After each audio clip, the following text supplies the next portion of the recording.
Welcome back. Today we're doing a deep dive into someone whose legacy is, well, literally a word in the dictionary. We're talking about Gaius Maecenas. That's right. His name, centuries later, still means patron of the arts in, what, half a dozen languages. Exactly. And we've got a fascinating stack of sources here that paint a picture of someone way more complicated than just, a guy with deep pockets funding poets. Oh, absolutely. Yeah.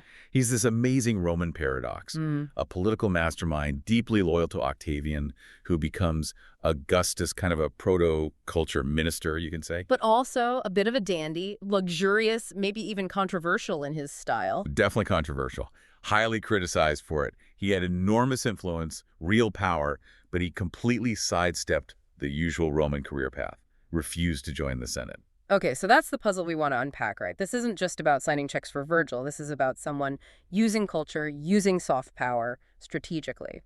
Our mission today is really to get under the skin of how Maecenas did that, how he used his personal influence, auctoritas, instead of official political power, potestas. Because he was an equestrian, right? From the wealthy business class, not the traditional senatorial aristocracy. Precisely. And he chose to stay that way. Yet, he was probably Augustus's single most important friend and advisor during that critical shift from the crumbling republic to the empire. So we need to look at his diplomatic maneuvering, that crucial role he played. Yes, and his absolutely massive cultural footprint fostering Virgil, Horace, that whole circle. And then there's the personal stuff, the contradictions, the flamboyance that clash so hard with old-school Roman values. And the big reveal, the thing that really cements his importance for this deep dive, is that linguistic afterlife. It's incredible. French Mécène, Spanish Maecenas, German Mason, Polish Maecenas. It just spread everywhere. His name became the concept itself. That it tells you something profound about his impact. All right, let's start at the beginning, his background, because that really sets the stage for why he was so unique in Roman society. He wasn't a new man, was he? He didn't have to climb the ladder in quite the same way. No, not at all. And that's key. He didn't necessarily need the Senate for status because his family roots were, well, incredibly ancient. And importantly, not Roman. Etruscan, right. Exactly. He made a big deal of it.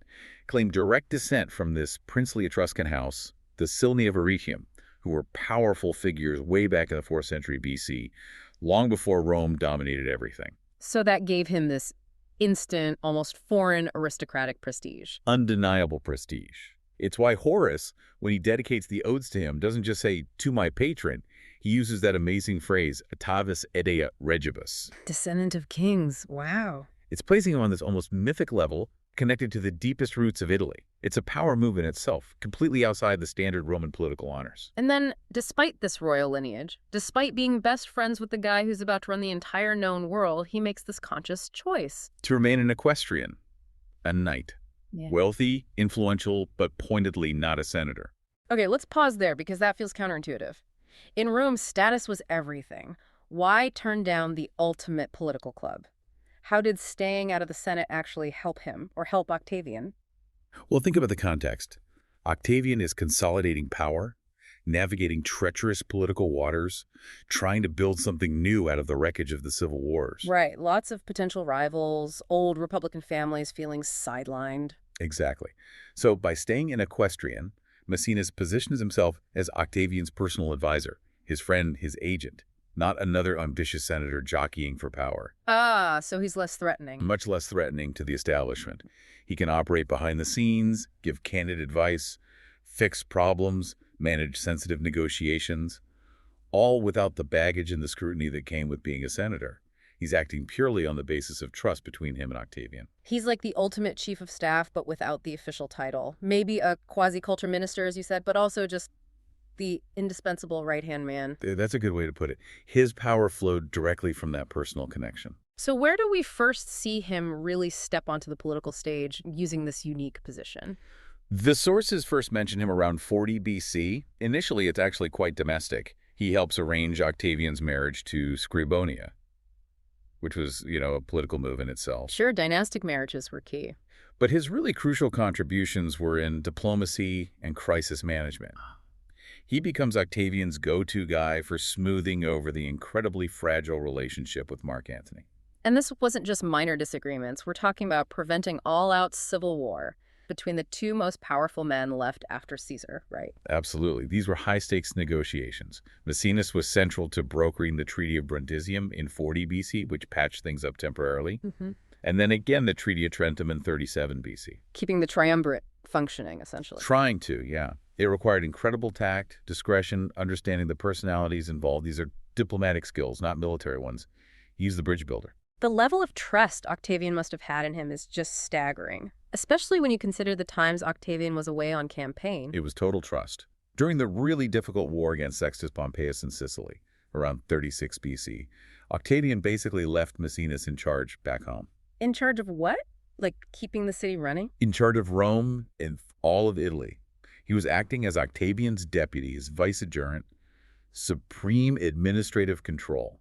Think about that, the civilian head of the entire Italian homeland during a major war. That's immense responsibility. And did he handle pressure well? Was he just a smooth talker, or did he have some steel? Oh, he had steel, definitely. Just before the final showdown with Antony at Actium, things were tense back in Rome. There was a conspiracy brewing involving Lepidus the Younger. Trying to destabilize things while Octavian was focused elsewhere. Exactly, and Maecenas uncovered it and crushed it. The sources say he did it with great promptness and secrecy. They praise his sleepless vigilance in critical emergencies. So yeah, he wasn't just lounging around in fancy robes. He could be ruthless when needed. Okay, so we've got this picture. Indispensable advisor, master diplomat, capable administrator. He's credited with helping stabilize the new regime, even influencing Octavian towards more humane policies, as the sources put it, after the initial bloody proscriptions. He was the steady hand, the voice of reason, perhaps. Yeah. But then we get this jarring contradiction. Everyone agrees on his political skill, but his personal style, that's where the ancient writers just couldn't seem to reconcile things. Right, this is the effeminate dandy critique. Velleius Paterculus nails it, doesn't he? He says Maecenas was far-seeing and knowing how to act, basically brilliant at his job. But in his relaxation from business, more luxurious and effeminate than a woman. Yeah. Ouch. In a society that prized gravitas, that serious, weighty, masculine dignity, that's a serious slam. It really highlights a culture clash. Traditional Roman values emphasized austerity, military toughness, a certain ruggedness. Maecenas, on the other hand, well, he apparently loved flowing silks, elaborate grooming, perfumes, a whole vibe of soft luxury. Even Horace, his friend and protege, seems to hint at it, suggesting he was maybe deficient in the robustness of fiber that Romans admired. Yeah, it's subtle in Horace, but it's there. So you have this incredibly effective political operator, arguably one of the architects of the Roman Empire, who looks like he spent more time on his hair than on military drills. It's fascinating. He's projecting power, but completely defying the visual language of power that everyone expected, either incredibly bold or just baffling to his contemporaries. Both, probably, which makes him all the more interesting. Okay, so that's the political operator and the personal paradox. But let's pivot to what he's most famous for. If he'd only been Octavian's fixer, maybe he'd be a footnote. But the patronage, that's what made him immortal. Absolutely. He didn't just fund artists. He essentially invented the template for the enlightened cultural patron, and it was recognized almost immediately. You mentioned that his name became an eponym really early on. Yet, within a generation or so after his death, there's a text called the Laus Pisonis from the 1st century AD that already uses Maecenas as just a common noun for a generous patron of the arts. The transformation happened that fast. And then it just snowballed across Europe. Italian Maecenas, Spanish Maecenas, German Mason, Russian, it's astonishing. Even centuries later, people like the English poet Edmund Spenser were complaining about the lack of a Maecenas in Elizabethan England. The core of that fame, of course, rests on the circle of writers he supported, and especially two giants, Virgil and Horace. Right. Virgil, the author of the Aeneid, Rome's national epic, he wrote his earlier work, the Georgics, specifically in Maecenas' honor. He did. And it was Virgil, who already had Maecenas' support, who saw the talent in a younger poet named Horace and made the introduction. And Maecenas' support for Horace wasn't just a handout, was it? It was life-changing. Totally transformative. He gave him financial security, which was huge. But the real game changer was the gift of the Sabine farm, that estate up in the hills. Why was that so important? Just a nice country house. It was freedom. But Horace didn't have to scrabble for a living, didn't have to write commissioned hack work. He had the time, the security, the mental space to dedicate himself entirely to his poetry. That gift arguably enabled some of the greatest lyric poetry ever written. And it wasn't just those two, right? There were others in his circle. Yes, Propertius, the elegiac poet, was another major figure he supported. Plus, others perhaps less famous now, like Varius Rufus, Plotius Tuca. Maecenas had an eye for talent, but crucially, he saw them as more than just artists. Okay, so let's dig into that motivation. If he's this arch political strategist, the patronage can't just be about enjoying nice poems over dinner. What was the angle, the statecraft? It was absolutely about statecraft. He saw these poets as incredible explosion of literary genius, as, yes, the truest ornament of the court, but more importantly, he saw their power. The power to reconcile men's minds to the new order of things. Ah, so it's propaganda, Mm. soft power propaganda. You could call it that, but it's the most sophisticated propaganda imaginable. After decades of brutal civil war, chaos, uncertainty, Augustus was trying to establish peace, stability, a new golden age. These poets could craft the narrative for that age. They could make the new regime seem not just necessary, but beautiful, divinely ordained, rooted in tradition. Selling the Augustan piece, basically, through epic poetry and lyrical odes. Precisely. And you can actually trace this strategic direction in the poet's work. Look at Virgil. Before Maecenas, he writes the eclogues, beautiful pastoral poems, but quite personal, focused on shepherds, love, loss. More intimate, less Mena- functional. Exactly. Then, under Maecenas' influence, he produces the Georgics. And what are the Georgics about? Farming, beekeeping, vines, livestock. It's a hymn to the Italian land, to hard work, to piety, to the virtues Augustus wanted to restore. It's a policy document in verse. So Maecenas is essentially saying, okay, Virgil, enough about lovesick shepherds. Let's talk about rebuilding Italy's agricultural backbone. That seems to be the gist, yes. And you see a similar shift, maybe less dramatic, but still clear, in Horace. His earlier work often has this Epicurean vibe. Enjoy life, seize the day, politics is a bother. Carpe diem. Right. But later, especially in the third book of Odes, you get the great Roman Odes. These are grand, patriotic, moralizing poems celebrating Roman virtues, Augustus's achievements, the gods, the state. It's a move from the private sphere to the public national stage. That makes perfect sense. It's aligning the greatest talents of the age with the political project of the age. But did it always work? Could he just dictate themes to genius poets? Well, that brings us to Propertius. Maecenas definitely tried. Propertius wrote almost obsessively about his tumultuous love affair with his mistress, Cynthia. Maecenas apparently tried to nudge him towards, more serious, public-minded themes, more Augustan propaganda. How did that go? Hilariously badly, from Maecenas' perspective. Propertius essentially responds in his poetry. Book 3 of his elegies has these wonderfully ironic poems where he basically says, look, writing epic praise poetry for Augustus is really hard, and frankly, Cynthia needs me. He pays lip service to the idea, but then goes right back to writing about love and heartbreak. Huh. So even Maecenas couldn't tame every artistic spirit. It shows the limits, right? Patronage can guide, but it can't necessarily force creativity down a certain path if the artist isn't feeling it. Exactly. It's a great reminder that genuine art often resists being purely instrumentalized. But even with Propertius, the relationship seems to have remained cordial. Which speaks to another point the sources make, that despite the political goals, the relationships within the circle were apparently quite genuine. Yes, the accounts emphasize sincerity, simplicity, a lack of stuffiness. Maecenas seems to have treated these poets not as employees, but as intellectual equals, as friends. He didn't just want flattery. He wanted their actual genius, their insights.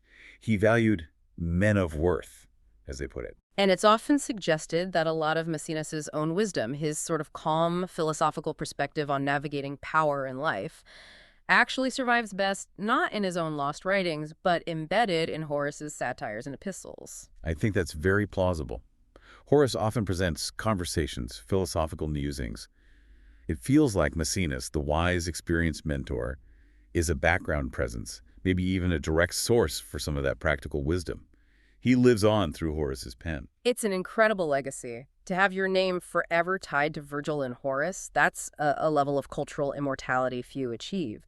He didn't just support literature, he shaped it, directed it, and ensured its survival, and his own name along with it. He really did. A masterstroke of cultural engineering. Okay, so we've covered the political fixer, the cultural architect, but we need to circle back to the personal life because it gets messy again, especially that marriage to Terentia. Ah, yes, Terentia. Described as beautiful, certainly, but also difficult, temperamental maybe. Their marriage sounds like a constant roller coaster. Sources talk about repeated separations and reconciliations, just chaotic. Not exactly the picture of Augustan stability he was promoting elsewhere. Not at all. And she seems to be right at the heart of why Maecenas eventually fell out of favor with Augustus in his later years. Yeah. The friendship cooled significantly. And our sources give us two different juicy reasons why. Let's take the first one, from Suetonius, the political leak. Right. Suetonius claims the big breach was Maecenas being indiscreet. Terentia had a brother, Lucius Licinius Varro Murena. This Murena got involved in a plot against Augustus. Maecenas found out about the conspiracy. Okay, crucial state secret. Absolutely. And what does Maecenas do, according to Suetonius? He tells his wife, Terentia, leaks the discovery to her before Murena is officially dealt with. Oh, no. Yeah. Murena was executed in 22 BC. But for Augustus, finding out that his most trusted, supposedly discreet advisor couldn't keep a lid on something that sensitive, even with his own wife, that would be a massive betrayal of trust, especially given Maecenas operated outside the official channels because of that trust. A classic case of loose lips sinking ships, or at least sinking friendships. But then there's Cassius Dio's version, which is even more personal. Dio goes straight for the scandal. He suggests the real reason for the fallout was Augustus's own interest in Terentia, either an actual affair or inappropriate advances, something that created a deep personal rift between the emperor and his closest friend. Wow. So either political incompetence or a personal betrayal involving his wife. Or maybe a combination of both. It's hard to know for sure. Yeah. But given the intense pressures and the, let's say, complex personal lives of the Roman elite, either scenario feels plausible. Whatever the exact cause, the close bond definitely fractured. Did Maecenas just retire completely then? He largely withdrew from public life, yeah. He wasn't banished or anything, but the intimacy, the daily advisory role, that seems to have ended. Still, there must have been some lingering respect, or maybe just pragmatism. How so? Because when Maecenas died in 8 BC, he named Augustus as the sole heir to his enormous fortune, his estates, everything. Including those famous gardens we'll get to. Included the gardens. So even after the cooling off, that final act cemented a connection, leaving his wealth in the emperor's hands. Now, speaking of connections, we have to address the ultimate irony. This man, whose name means patron of literature, the guy who enabled Virgil and Horace, was apparently a terrible writer himself. It's almost comical, isn't it? He did write. Uh. We know he wrote prose works, dialogues like a symposium, but imagine being a fly on the wall for those conversations with Virgil and Horace. He wrote a tragedy called Prometheus, some poetry, even a book about his own lifestyle, De Cultu Suo. Sounds fascinating. What survives? Almost nothing, just about 20 fragments scattered across quotes by later authors. And the critical consensus, even from people who knew him or lived shortly after, was universally negative. Brutal reviews. Absolutely brutal. Augustus himself apparently mocked his style. Seneca the Younger, Quintilian the rhetorician, they all piled on. They called his prose style bizarre, convoluted, full of strange, rare words, trying too hard to be fancy, basically. Like his clothes. Exactly. Seneca famously said his writing style dripped with perfume and luxury, that it was like trying to read sentences made of loosely set gems rather than coherent thought. Awkward phrasing, weird word order, just generally trying way too hard and failing. So the literary equivalent of his flamboyant fashion sense. Overdone, maybe a bit pretentious? That seems to be the verdict. He aimed for unique, maybe avant-garde, but landed on awkward and unclear. It kind of fed into that stereotype the traditionalists had of him, all surface luxury, lacking real substance or discipline. But hang on, amidst all this literary criticism, there's one practical writing-related innovation he gets credit for, right? Yes, it's a fantastic little detail. Dio Cassius, who also criticizes his literary style, credits Maecenas with inventing a system of shorthand. Shorthand, like for taking notes quickly. Exactly. A practical tool for administration, for recording speeches, for increasing efficiency. It fits perfectly with the other side of him, the efficient political fixer, the administrator running Italy. So the same guy who wrote famously terrible, flowery prose also invented a way to write incredibly efficiently. It's the perfect encapsulation of his two sides, isn't it? The indulgent aesthete and the ruthlessly practical manager. Okay, let's move from his writing to his building. Those gardens of Maecenas, the Horti Maecenaciani, these weren't just a backyard, were they? They were a major statement. A massive statement. And the location alone tells you everything. They were built on the Esquiline Hill. Which was desirable land. Not originally. Part of the area was dominated by the old Servian wall, ancient defenses. But crucially, a large section next to it was a necropolis. an old, run-down public cemetery, not exactly prime real estate. So he bought up a graveyard. He bought up a graveyard and transformed it into one of the most luxurious private estates in Rome. That's a demonstration of wealth and power, literally burying the old, slightly squalid past under a layer of imported soil and high culture. What made the gardens themselves so special? They're considered the first really grand example of the Hellenistic Persian garden style in Rome. Think terraces, pavilions, libraries, water features, highly designed, ornamental, blending architecture and nature, a huge departure from simpler Roman gardens. And they had some seriously luxurious features, didn't they? Something that really annoyed the Stoics later on. Oh, yes. The sources highlight that his gardens contained what might be the very first purpose-built heated swimming pool in Rome, a private balnea with hot water. Taking a public Roman tradition, bathing, and making it private, luxurious, and heated. Exactly. It was the height of luxuria, that soft, indulgent living that people like Seneca the Younger later railed against. Maecenas' gardens became a symbol of that perceived decline from old Roman austerity. So Seneca wasn't just criticizing an idea, he was probably walking past Maecenas' old place and shaking his head. Quite possibly. It is a very visible landmark, representing a whole cultural shift. Maecenas wasn't just living comfortably. He was pioneering a new standard of elite Roman lifestyle. Is anything left of them today? Can you go see this? The general area near Via Marilana is known, and there's a structure often called the Auditorium of Maecenas, which you can still see remnants of. It was likely a semi-underground space within the gardens, maybe for dining, recitals, small performances. It gives you a little flavor of the place. And after his death, they didn't stay private for long, did they? No, as we said, Augustus inherited everything. The gardens became imperial property. Emperor Tiberius lived there for a while after he returned to Rome. They stayed connected to the heart of imperial power. But there's a much more dramatic imperial connection later on, isn't there? Involving Emperor Nero. Ah, yes. The Great Fire of Rome in 64 AD. According to Suetonius, where did Nero watch the city burn? From a tower in Maecenas' gardens. From the Turris Maecenatiana, the tower Maecenas had built, which was probably the very same structure Horace referred to poetically as the pile raised high among the neighboring clouds. That's incredible irony. The luxurious retreat built by Augustus's cultured advisor becomes the viewpoint for Nero's infamous fiddling or lyre playing while Rome burns. It's a startling image. Maecenas' creation, a symbol of Augustan peace and culture, inadvertently frames one of the greatest disasters in Roman history under a later, very different emperor. So his physical legacy had its own dramatic afterlife, but his conceptual legacy, the idea of Maecenas, just kept echoing through history and culture. Endlessly. You find him everywhere. Shakespeare, for instance. Maecenas pops up in Antony and Cleopatra as a sensible, loyal advisor to Octavian. Enobarbus calls him half the heart of Caesar, capturing that indispensable role. And philosophers picked up on him too, right? As more than just a historical figure. Definitely. John Dewey, the hugely influential American philosopher, used Maecenas in his major work art as experience. He called him the prototype for all economic patronage by wealthy and powerful individuals. Dewey basically saw Maecenas as defining a fundamental human social structure, the way art gets funded, stretching back even to tribal societies. He became the universal archetype. Pretty much. And then you get F. Scott Fitzgerald in The Great Gatsby. The narrator, Nick Carraway, dreams of finding the secrets of success in his books, hoping to unlock the wisdom of Maecenas, Midas, and J.P. Morgan. Wow. Placing him alongside a mythical king of wealth and a titan of modern capitalism. That's quite the trio. It shows how his name became shorthand for this potent mix of wealth, influence, and cultural connection right into the 20th century. And we mentioned the Eastern European connection earlier. Right, the honorific Pan Maecenas for lawyers in Poland and Western Ukraine. It links his name to the idea of being a trusted advisor, a knowledgeable representative acting on behalf of others. It broadens the concept beyond just art patronage. It's fascinating how his name resonated across different fields. And maybe one final literary nod.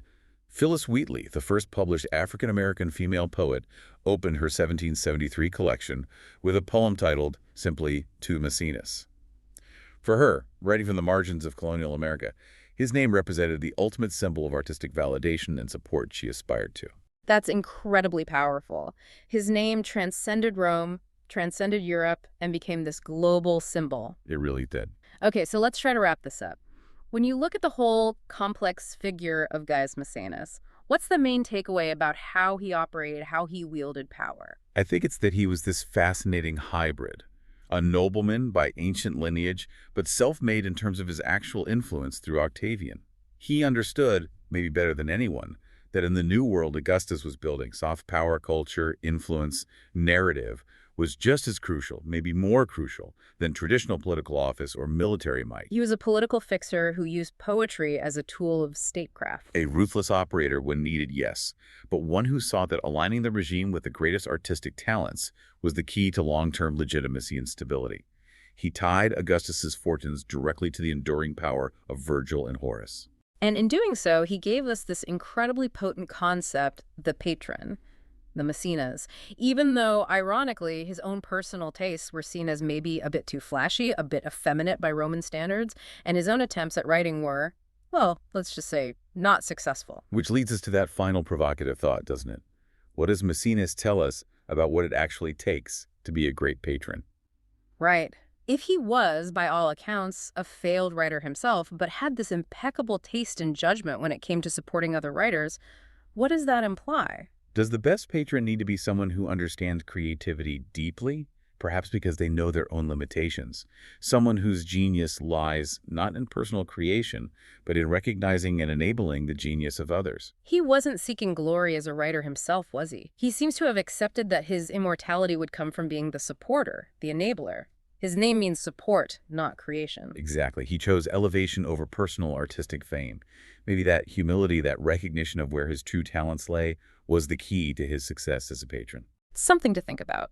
As you encounter art, museums, universities today, notice how often that idea, that word patron or mécène or Maecenas, still shapes how we think about cultural support. It all tracks back to this incredibly complex, silk-robed political strategist from Augustan Rome.